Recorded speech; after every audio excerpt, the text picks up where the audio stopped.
विवरण की किताब उसका 8वां अध्याय और 6वें वचन से लेके तो 16वें वचन तक के संत मूसा ने इज़राइलियों को एक बहुत ही महत्वपूर्ण विषय के बारे में जो कहा था उसका वर्णन यहाँ पर किया गया है। व्यवस्था विवरण की किताब उसका 8वां अध्याय और 6वें वचन में हम देखते हैं वचन 6वां है। यहाँ पर ऐसा लिखा है, इसलिए अपने परमेश्वर यहोवा की आज्ञाओं का पालन करते हुए उसके मार्गों पर चलना और उसका भय मानते रहना। यहाँ पर हम देखते हैं कि मूसा ने जब ये इज़राइली कनान देश है और ये मिस्र है और यहाँ पर रेड सी है और हम देखते हैं ये अरेबिया की ओर जाता है और ये खाड़ी है, तो ये गाज़ा पट्टी है और यहाँ पर गलील समुद्र है, यरदन नदी है और यहाँ पर हम देखते हैं मृत समुद्र है। तो ये जो एरिया है, यहाँ से यहाँ तक का जो एरिया है, इसे आज के भाषा में कनान इज़राइल देश कहते हैं। ये जो प्रदेश है इसे इज़राइली लोगों को देने का वादा परमेश्वर ने इज़राइलियों के पूर्वजों को किया था। अब्राहम हो, इसहाक हो, याकूब हो, उनको परमेश्वर ने कहा कि ये जो प्रदेश है इस प्रदेश को मैं तुम्हारे संतान को दूंगा। तो जब मिस्र में हम ये देखते हैं कि ये मिस्र है और यहाँ पर वे गुलामी में थे और ऐसे यहाँ से वो गए और यहाँ पर आए, फिर ऐसे घूमते घूमते इस प्रकार ऐसे ऐसे जाते जाते यहाँ पर यरदन है, नदी है, उसकी ओर वो चले गए। तो यहाँ से जो उन्होंने सफ़र शुरू किया था, यहाँ से लेके तो ये सिनाई पर्वत है और ये रेगिस्तान है। यहाँ से जाते हुए ऐसे ऐसे करते करते उन्हें 40 वर्ष लगे, 40 वर्ष लगे। और इसका जो वर्णन है निर्गमन की किताब, इसमें इसका वर्णन किया गया है कि कैसे परमेश्वर ने इज़राइलियों को मिस्र की गुलामी से छुड़ाया और चिन्ह चमत्कारों से छुड़ाया। और जबकि वे यहाँ से यहाँ बहुत आसानी से जा सकते थे, बहुत करीब का रास्ता है, लेकिन फिर भी परमेश्वर उन्हें यहाँ से ऐसे घुमाते घुमाते रेगिस्तान से होते हुए ऐसा यहाँ पर ले आए और इस सफर को करीब करीब 40 वर्ष लगे हैं। और उसके अलग अलग कारण बताया है निर्गमन की किताब और व्यवस्था की किताब और लेवी की किताब। उसमें बताया है कि ये डरे हुए थे, परमेश्वर ने सोचा कि ये फिर से यहाँ पर मुड़ के ना आ जाए, इसलिए परमेश्वर उन्हें यहाँ से घुमाते घुमाते लेकर गया। और व्यवस्था की किताब में लिखा है कि उनको परखने के लिए परमेश्वर यहाँ से उन्हें लेके गया। और लेवी की किताब में लिखा है कि वे बहुत कठोर मन के थे, तो उनको नम्र करने के लिए और उन्हें दंड देने के लिए भी परमेश्वर ने ऐसे ऐसे घुमाते घुमाते लेकर गया है। तो व्यवस्था की जो किताब है, पहले निर्गमन की किताब लिखी गई थी और ये जो व्यवस्था की किताब है इसमें भी जब यहाँ पर मूसा यहाँ पर थे अंतिम समय में, ये मोआब का प्रदेश है और यहाँ पर जब ये लोग आए तो यहाँ पर मूसा ने शुरू से लेकर तो यहाँ तक के परमेश्वर ने कैसे उन्हें संभाला, कैसे उन्हें पानी दिया, कैसे उन्हें खाना दिया है और कैसे परमेश्वर ने उन्हें शत्रुओं के हाथों से छुड़ाया है, इन सब बातों का वर्णन तो पहली किताब में लिखा है। लेकिन व्यवस्था विवरण की जो किताब है, इस किताब को हम सेकंड एडिशन कह सकते हैं। ये सेकंड एडिशन है, इसका मतलब हिंदी में उसको संस्करण कहते हैं और मराठी में उसको आवृत्ति कहते हैं। तो ये जो निर्गमन की किताब है इसी को यहाँ पर दोहराया है।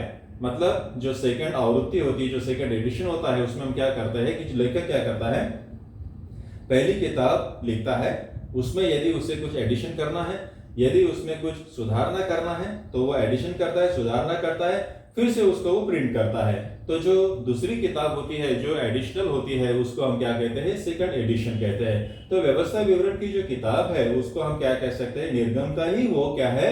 सेकंड एडिशन है। और यहाँ पर निर्गमन में जो कुछ हुआ था उसी को यहाँ पर मूसा ने क्या है? दोहराया है। संक्षिप्त में यहाँ से उन्होंने शुरू किया और यहाँ तक कि उनका जो सफर था उसको मूसा ने उनको फिर से एक बार दोहराया है और कहा है कि अब तुम यहाँ पे जाने वाले हो, यहाँ पर प्रवेश करने वाले हो। ये जो प्रदेश है, ये प्रदेश परमेश्वर तुम्हें देने वाला है। तो जैसे तुमने जर्नी को स्टार्ट किया, परमेश्वर कैसे तुम्हारे साथ रहा और परमेश्वर ने कैसे तुम्हें संभाला है, इसी बात को दोहराया है और उन्हें चेतावनी दी है कि इसी प्रकार यदि तुम परमेश्वर का भय मानते रहे तो आगे भी परमेश्वर क्या करेगा?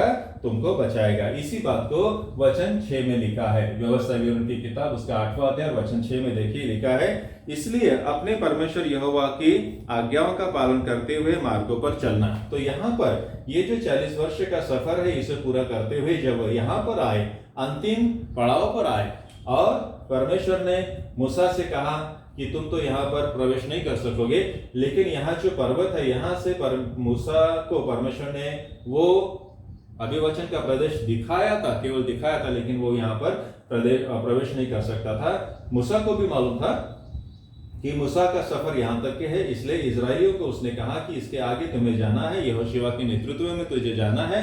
और 6वें वचन में वो कहता है कि तुम्हें क्या करना है? इसलिए अपने परमेश्वर यहोवा की आज्ञाओं का पालन करते रहना। किस लिए? क्योंकि परमेश्वर ने तुम्हें यहाँ से ये जो 40 वर्ष का सफर है, इस सफर में तुम्हें संभाला है और तुम्हें खाना दिया, पानी दिया, तुम्हारा संरक्षण किया। इसलिए तुम्हें क्या करना है? परमेश्वर के मार्गों पर चलना है और उसका भंग बांधते रहना है। तो आगे का जो सफर है, आगे का सफर भी बहुत चैलेंजिंग है। यहाँ पर भी शत्रु है, शत्रुओं के साथ तुम्हारा सामना होने वाला है और तुम चाहते हो कि शत्रुओं से तुम्हारा बचाव हो, तो तुम्हें क्या करना है? जैसे तुम यहाँ से परमेश्वर का भय मानते हुए आए हो, इसके आगे भी तुम्हें क्या करना है? परमेश्वर के मार्गों पर चलना है और परमेश्वर का भय मानते रहना है।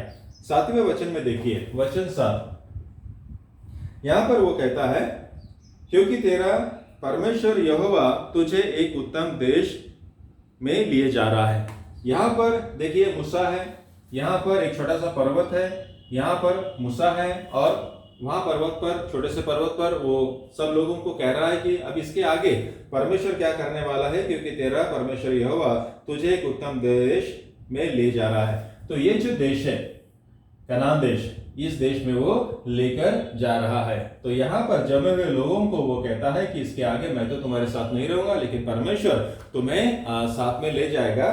तो ये जो है एक उत्तम देश है, परमेश्वर तुम्हें वहां लेकर जाने वाला है। और जो जल की नदियां, ये जो देश है इसकी विशेषता क्या है? यहाँ पर नदियां है, जल की नदियां है। और देखिए क्या कहता है, और तराई है, तराइया है। और देखिए आगे कहता है पहाड़ों है, पहाड़ों से निकले हुए गहरे गए सोतों का देश है। यहाँ फिर क्या है? सोते हैं, नदियां है, तराइया है, सोते हैं, पहाड़ों से निकले हुए सोते हैं। तो ये जो प्रदेश है, यहाँ पर नदियां है, तराइया है और सोते हैं, इससे भरा हुआ ये प्रदेश है। इस देश में परमेश्वर तुम्हें लेकर जाने वाला है। फिर 8वें वचन में देखते हैं, 6वां वचन, 7वां वचन, फिर 8वें वचन में देखिए वो कहता है, इस देश की, जिस देश में परमेश्वर तुम्हें लेकर जाने वाला है, उस देश की और विशेषताओं के बारे में यहाँ लिखा है। फिर वह गेहूं, यहाँ पर देखिए नदियां तो है, तराइया है, सोते हैं, इसके आगे देखिए क्या क्या है? गेहूं है, जौ है। और देखिए आगे क्या लिखा है 8वें वचन में, दाख लताओं है, दाख लताएं हैं, द्राक्ष जिसे हम कहते हैं। फिर अंजीर है, फिर आगे लिखा है अनार है,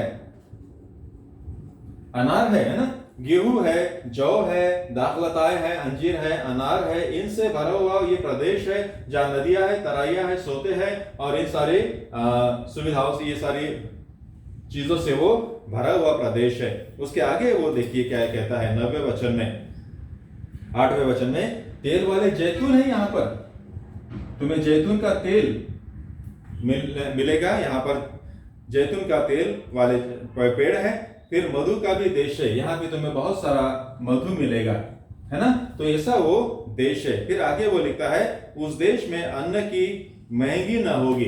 तो जिस प्रदेश में परमेश्वर तुम्हें लेकर जा रहा है, यहाँ पर वो जमे हुए लोगों को कहता है मेरा सफर तो यहाँ तक का है, इसके आगे तो मैं नहीं आऊंगा, लेकिन ये जो प्रदेश है, ये प्रदेश क्या है, नदियों से भरा है, तराइयों से भरा है, सोते हैं पहाड़ों से निकलने वाले, और यहाँ पर गेहूं है, जौ है, द्राक्षरस है, अंजीर, अनार है, जो जैतून के तेल से भरा है और मधु के तेलों से भरा है। ऐसे प्रदेश के बारे में देखिए वो क्या कहता है। 9वां वचन हमने देखा, 6वां, 7वां, 8वां और 9वां वचन देखिए, इसमें लिखा है उस देश में अन्न की महंगी न होगी।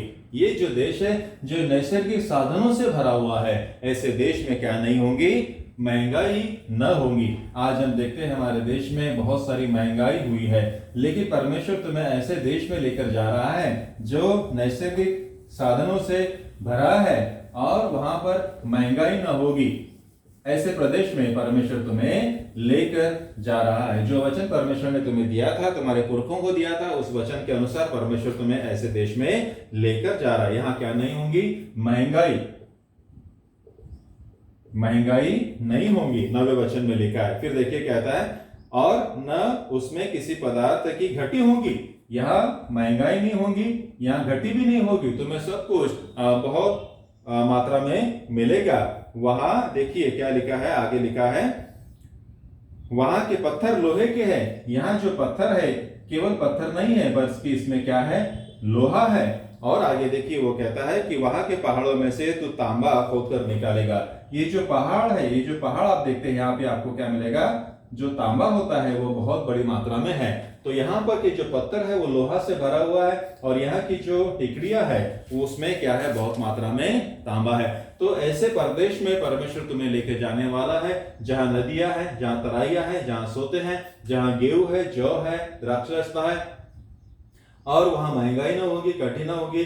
और वहां के पत्थरों में देखिए जिनको हम ठोकर मार के फेंक देते हैं, वहां पे लोहा होगा और उनके पर्वतों में तांबा होगा। तो ऐसे प्रदेश में परमेश्वर तुम्हें लेकर जा रहा है। तो यहाँ पर मूसा है और जमे हुए लोगों को देखिए, वो कहता है कि ऐसे प्रदेश में परमेश्वर तुम्हें लेकर जा रहा है। तो जब परमेश्वर तुम्हें ऐसे प्रदेश में लेकर जा रहा है, तो 6वें वचन के मुताबिक हमने क्या करना चाहिए, परमेश्वर का भय मानना चाहिए और परमेश्वर का रास्तों पर चलना चाहिए।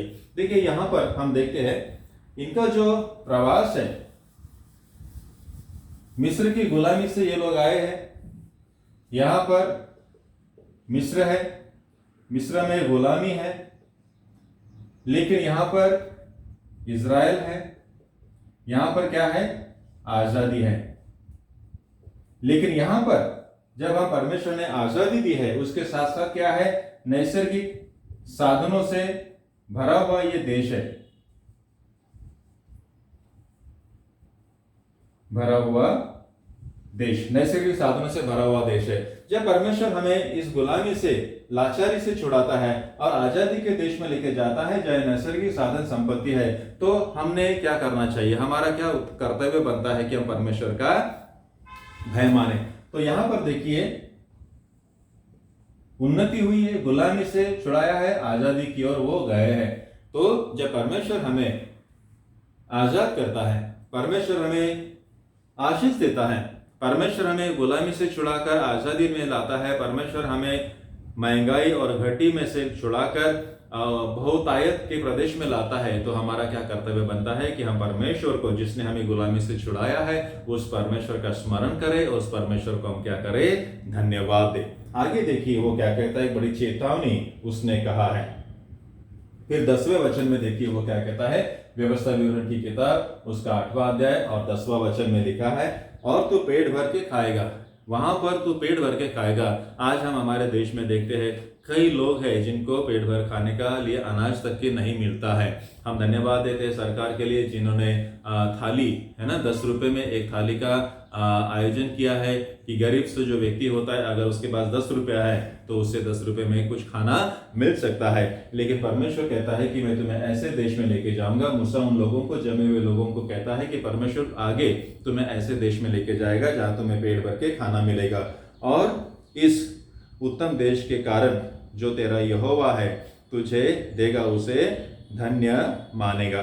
तो यहाँ पर देखिए जिस परमेश्वर ने तुम्हें गुलामी से छुड़ाया है, आजादी में लाया है, नैसर्गिक साधनों से भरे हुए देश में लाया है, जब हम वहां जाते हैं तो हमारा क्या कर्तव्य बनता है कि हमने क्या करना है, परमेश्वर को याद करना है, परमेश्वर को भूलना नहीं है। लेकिन 11वें वचन में देखिए, वो एक बहुत ही महत्वपूर्ण बात को कहता है। 11वां वचन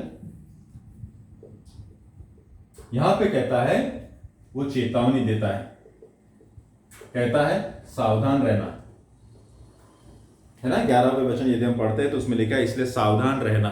अब देखिए एक टर्निंग पॉइंट यहां पर आया है। जो कॉन्वर्सेशन है मूसा और इजरायलियों के बीच में, जो कॉन्वर्सेशन है, जो संवाद है, उसमें एक टर्निंग पॉइंट आया। मूसा ने तो उनको स्मरण दिलाया है कि ये जो आगे का जो सफर है ये नैसर्गिक साधनों से भरा हुआ है। वहां बहुत मात्रा में गेहूं है, जौ है, दाखलताएं है, अनार है, अंजीर है, तेल के पौधे हैं, मदिर है, इन सारी चीजें हैं। वहां भी तुम्हें महंगाई नहीं रहेगी, घटी नहीं रहेगी और तुम पेट भर के खाओगे। इसलिए जब हमारी उन्नति होती है, ये देखिए यहां पर क्या हुआ है उनका, इस ग्राफ को देखिए, यहां पर उन्नति है, यहां पर क्या है, मिस्र है, यहां में गुलामी है। परमेश्वर ने यहां पर इजराइल को लाया है, यहां पर क्या है, आशीष है। इसे हम क्या कहते हैं, उन्नति कह सकते हैं ना, आशीष कह सकते हैं, उन्नति है। जब मनुष्य उन्नति करता है, प्रोग्रेस करता है, कमी घटी से बहुतायत की ओर जब बढ़ता है, तो कई बार क्या होता है, वो अपने पुराने दिनों को भूल सकता है। ऐसा हो सकता है जब मनुष्य के पास बहुत कुछ आने लगता है तो अपने पुराने दिनों को भूलता है। इसी बात की चेतावनी वो देता है 11वें वचन में, कहता है इसलिए सावधान रहना। जब तुम पेट भर के खाओगे, जब तुम्हारे पास बहुत सारा रहेगा, पत्थरों में से तुम्हें लोहा मिलेगा और जो खनिज है वो तुम्हें मिलेगा, जो पहाड़ है उसमें से तुम्हें तांबा मिलेगा, बहुत सारा तुम्हें धान्य मिलेगा, गेहूं है, जौ है, दाखलताएं हैं, बहुत सारा पानी उपलब्ध है। जब तुम्हें बहुत कुछ मिलने लगेगा तब तुम ध्यान में रखना, क्या ध्यान में रखना, कहीं ऐसा न हो कि अपने परमेश्वर यहोवा को भूलकर उसकी जो जो आज्ञा, नियम, विधि मैं आज तुम्हें सुनाता हूं उसे मानना छोड़ दो। तो यहां पर एक बहुत ही महत्वपूर्ण बात मूसा ने कही है कि जब आपकी उन्नति होने लगती है, कुछ नहीं से आप बहुतायत की ओर बढ़ते हैं, प्रोग्रेस होने लगता है, जब मनुष्य की प्रगति होने लगती है, प्रोग्रेस होने लगता है, जब उसे बहुत कुछ मिलने लगता है, तब देखिए वो क्या कहता है, सावधान रहना, कहीं ऐसा ना हो कि जिस परमेश्वर ने तुम्हें गुलामी से छुड़ाया है उसे तुम भूल जाओ। और ऐसा अक्सर हमने लोगों में होते हुए देखता है। कई लोगों को आपने देखा होगा जो बहुत गरीबी से आए हैं, लेकिन जब उन्हें नौकरी लगी, पैसा आने लगा और उन्होंने घर बनवाए, गाड़ियां खरीदी, तो बहुत बार उनके पास अभी परमेश्वर की भक्ति करने का या परमेश्वर को धन्यवाद देने का समय नहीं रहता। जब वो गरीब थे, जब वो लाचार थे, जब उनके पास कुछ नहीं था, तो दिन और रात आंसू बहा बहा कर वो प्रार्थनाएं करते थे, चर्च में आते थे, भक्ति करते थे, परमेश्वर को धन्यवाद देते थे। आज उनके पास धन दौलत आ गई है, तो अभी उनके पास क्या नहीं है, परमेश्वर की भक्ति करने का समय नहीं है। ऐसे कई लोगों को आपने देखा होगा, जब वो रोते थे, जब वो गरीबी में थे, तो परमेश्वर को याद करते थे, परमेश्वर की भक्ति करते थे, परमेश्वर को प्रार्थना करते थे। लेकिन आज सब कुछ आ गया है तो वो परमेश्वर को क्या किया है, भूल गया। परमेश्वर की विधियों को, परमेश्वर की आज्ञाओं को, परमेश्वर के वचनों को, नियमों को क्या किया है, भूल गए। तो मूसा जमे हुए लोगों को कहता है कि जब तुम्हारी उन्नति होती है, जब तुम इस देश में जाओगे, जब तुम्हें बहुतायत से मिलने लगेगा, तब तुम सावधान रहना। और जब मनुष्य की उन्नति होती है ना, तो मनुष्य ने सावधान रहना बहुत जरूरी होता है, क्योंकि यहां से अगर मान लो गिर जाता है, ये जमीन है, यहां से अगर मनुष्य किसी कोई गिरता है तो उसे बस थोड़ी सी खरोच आएगी, लेकिन इतनी ऊंचाई से जब उसकी उन्नति होती है, जब वो ऊंचाई पे जाता है, यहां से जब वो गिरता है ना, तो बचना बहुत मुश्किल हो जाता है। इसलिए जब आपकी उन्नति होती है, जब आपकी बढ़ोतरी होती है, आपको बहुतायत से मिलने लगता है, तब सावधान रहना, कहीं ऐसा ना हो कि तुम परमेश्वर को भूल जाओ। 12वें वचन में देखिए वो क्या कहता है, ऐसा ना हो कि जब तू खाकर तृप्त हो जाए। देखिए इसी बात को यहां पर बताया है, ऐसा ना हो कि जब तू खाकर तृप्त हो जाए और अच्छे अच्छे घर बनाकर उसमें रहने लगे, और तेरी गाय बैले भेड़ बकरियां की बढ़ती हो, और तेरा सोना चांदी और तेरा सब प्रकार का धन बढ़ जाए, तब तेरे मन में अहंकार समा जाए। तो अक्सर ऐसा होता है, जब मनुष्य बहुत सारी बातें प्राप्त करने लगता है। यहाँ पे देखिए क्या होता है कि ऐसा ना हो कि जब तू खाकर तृप्त हो जाए, अच्छे अच्छे घर बनाकर रहने लगे, गाय बैल भेड़ बकरियां बढ़ने लगे, तेरा सोना चांदी बढ़ने लगे, तब तेरे मन में अहंकार समा जाए। और ऐसा अक्सर होता है, जब मनुष्य के पास बहुत कुछ आने लगता है ना, तब अहंकार आने लगता है। और जब मनुष्य के में अहंकार आता है ना, तो यहां से वो क्या होता है, उसकी अधोगति शुरू हो जाती है। इसी बात को उसने क्या किया है, चेतावनी दी है कि सावधान रहना, जब तुम्हारे पास बहुतायत से आने लगे तब परमेश्वर को ना भूलना। 14वें वचन में देखिए उसने कहा है, तब तेरे मन में अहंकार समा जाए और तू अपने परमेश्वर यहोवा को भूल जाए। अहंकार आ जाएगा और क्या हो जाएगा, यहोवा को तू भूल जाएगा, है ना। किसको भूल जाएगा, जिसने तुम्हें छुड़ाया है, जो तुझको दासत्व के घर अर्थात मिस्र देश में से निकाला है। जिसने तुम्हें गुलामी से छुड़ाया है, उस परमेश्वर को कहीं तुम भूल न जाओ। जब तुम्हारे पास बहुत कुछ आने लगता है तो मनुष्य क्या होने लगता है, भूलने लगता है। 15वें वचन में देखिए वो कहता है, और उस बड़े और भयानक जंगल में से ले आया जहाँ तेज विष वाले सर बिच्छू है, और जहरीले सूखे देश में उसने तेरे लिए चकमक के चट्टान से जल निकाला, और तुझे जंगल में मन्ना खिलाया, जिसे तुम्हारे पुरखों नहीं जानते थे, इसलिए कि वह तुम्हें नम्र बनाए और तेरी परीक्षा करते अंत में तेरा भला हो सके। तो यहाँ पर मूसा ने जब वो यरदन के पास आया और फिर वो उसे मालूम था, परमेश्वर ने बताया कि अब इसके आगे तुम्हें नहीं जाना है, गालिल समुद्र है, यरदन नदी है, यहाँ तक कि वो आया है। और यहाँ जमे हुए लोगों को देखिए वो कह रहा है कि इसके आगे तो मैं नहीं आऊँगा, लेकिन जब तुम इस प्रदेश में जाओगे जहाँ नदियाँ है, तराइयाँ है, सोते हैं, गेहूँ है, नैसर्गिक साधनों से भरा है, तब सावधान रहना। कभी ऐसा ना हो जाए कि जिस परमेश्वर ने इस मिस्र की गुलामी से तुम्हें छुड़ाया है, उस परमेश्वर को तुम भूल जाओ जहाँ और उसकी आज्ञाओं का उल्लंघन करने लगो। तो ये बात आज हमें भी लागू होती है। कई बार समाज में हम देखते हैं, कई लोग गरीबी से ऊपर आते हैं, बहुत धन कमाते हैं, और शुरू में तो उनको परमेश्वर की भक्ति करने के लिए समय मिलता है, प्रार्थना करने के लिए समय मिलता है, लेकिन जब उनके पास बहुत कुछ आने लगता है तो वो बहुत बिजी हो जाते हैं। जिस परमेश्वर ने उनके कष्ट परिश्रम आशीषित करे, उस परमेश्वर को वो अक्सर भूल जाते हैं। तो मूसा ने जो चेतावनी इजरायलियों को दी थी, वो चेतावनी हमें भी लागू होती है जब हमारी उन्नति होने लगती है, हमारी प्रगति होने लगती है, हमारी बढ़ोतरी होने लगती है। जब हम कुछ नहीं थे तो हम सब बन गए हैं, तो हम परमेश्वर को ना भूले, बल्कि परमेश्वर को हम क्या करें, याद करें, और परमेश्वर के नियमों के अनुसार चलने वाले बन सके।